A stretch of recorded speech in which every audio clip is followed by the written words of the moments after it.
नमस्कार दोस्तों, आपका हमारे चैनल भाग्य से ज्ञान में बहुत बहुत स्वागत करती हूँ।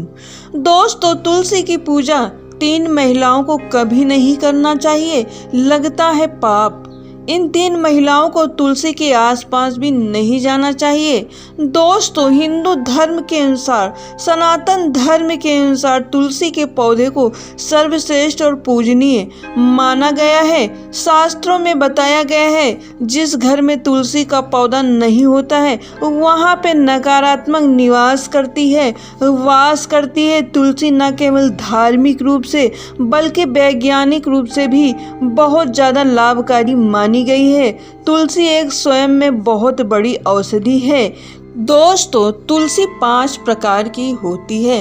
नंबर 1 रामा तुलसी, नंबर 2 श्यामा तुलसी, नंबर 3 विष्णु तुलसी, नंबर 4 वन तुलसी और नंबर 5 नींबू तुलसी। तो ये 5 प्रकार की तुलसियाँ होती हैं, लेकिन घरों में मुख्य रूप से रामा और श्यामा तुलसी ही लगाई जाती है। अन्य तुलसियों को घर में रखना शास्त्रों के अनुसार उचित नहीं माना जाता है। शास्त्रों के अनुसार देवउठानी एकादशी पर तुलसी विवाह को सबसे ज़्यादा शुभ माना जाता है। तुलसी विवाह से न केवल शुभ फलों की प्राप्ति होती है, कन्यादान जैसे बड़े पुण्य की भी प्राप्ति होती है। लेकिन क्या आप जानते हैं कि ये 3 महिलाओं को तुलसी पूजा कभी नहीं करनी चाहिए?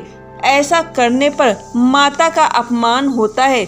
तुलसी माँ क्रोधित हो जाती हैं और तुलसी माता की पूजा इन 3 महिलाओं को कभी नहीं करनी चाहिए, भयंकर पाप लगता है। चलिए जानते हैं। नंबर 1 दोस्तों, क्या मासिक धर्म में तुलसी पूजा करनी चाहिए? दोस्तों, पुरानी मान्यता है कि जब द्रौपदी का अपमान हुआ था तब युधिष्ठिर जुए में हार सब कुछ हार बैठा था, तो दुर्योधन ने दुशासन को द्रौपदी को लाने के लिए भेजा।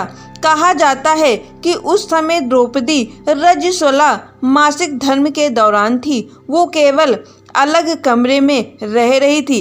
इस बात से पता चलता है कि यह व्यवस्था प्राचीन काल से चली आ रही है कि इस समय मासिक धर्म के दौरान महिलाओं को तुलसी पूजन या अन्य पूजन नहीं करना चाहिए। ऐसे समय में कोई भी पूजा नहीं करनी चाहिए, नहीं तो भयंकर पाप लगता है। दोस्तों, नंबर 2 शादीशुदा महिलाएं, खास तौर सुहागन औरतों के लिए तुलसी पूजा बहुत महत्वपूर्ण मानी जाती है। जो महिलाएं तुलसी पूजा को पूर्ण रूप से करती हैं उनका वैवाहिक जीवन सफल हो जाता है और 7 जन्म का साथ जुड़ जाता है। लेकिन क्या आप जानते हैं, आपने हिंदू रीति रिवाजों के साथ 7 फेरे नहीं लिए हैं तो आप पवित्र तुलसी पौधे के आसपास भी गलती से न जाएं। इस अवस्था में आपको तुलसी पूजन नहीं करना चाहिए। अगर आपने कोर्ट मैरिज भी की है तो आप इस पूजा को करने में असमर्थ हैं। पहले आप 7 फेरे ले लें, तभी आप इस पूजा को कर सकते हैं। 7 फेरे लेने के बाद किसी भी धार्मिक कार्य में शामिल हो सकते हैं। और अगर आपने शास्त्रों के विरुद्ध जाकर पूजन किया तो आप पाप के भागीदार बन सकते हैं। माता तुलसी हो सकती हैं नाराज। दोस्तों, शास्त्रों के अनुसार कन्या पूजन कर सकती है, लेकिन शास्त्रों के अनुसार आपने विवाह नहीं किया तो आप नहीं कर सकती हैं। दोस्तों, 3 नंबर चरित्रहीन व्यक्ति तथा चरित्रहीन महिलाएं, मन में गंदे विचार बातें आती हैं, दुष्ट व्यक्ति हैं, हमेशा तुलसी के पौधे से दूर रहें। ऐसे लोगों की पूजा माता कभी भी स्वीकार नहीं करती हैं। शास्त्रों की माने तो अगर आपके मन में किसी के प्रति गलत विचार भी आता है, गलत भावनाएं रखते हैं, तो इस पूजा को कभी भी ना करें। माता तुलसी हो जाएंगी क्रोधित और आपकी पूजा को कभी भी नहीं करेंगी स्वीकार।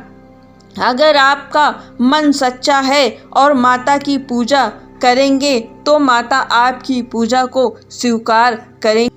दोस्तों, तुलसी पूजा हमेशा शुद्ध मन और शुद्ध तन से ही करना चाहिए, वरना हमें लगता है पाप। तुलसी हमारे लिए माता है और हमारे लिए औषधि का भी कार्य करती है, इसलिए सही व्यक्ति को ही तुलसी माता का पूजन करना चाहिए। तो फ्रेंड्स, कैसा लगा है आज का हमारा ये वीडियो, कमेंट सेक्शन में लिखना बिल्कुल भी ना भूलें। तब तक के लिए नमस्कार, टेक केयर।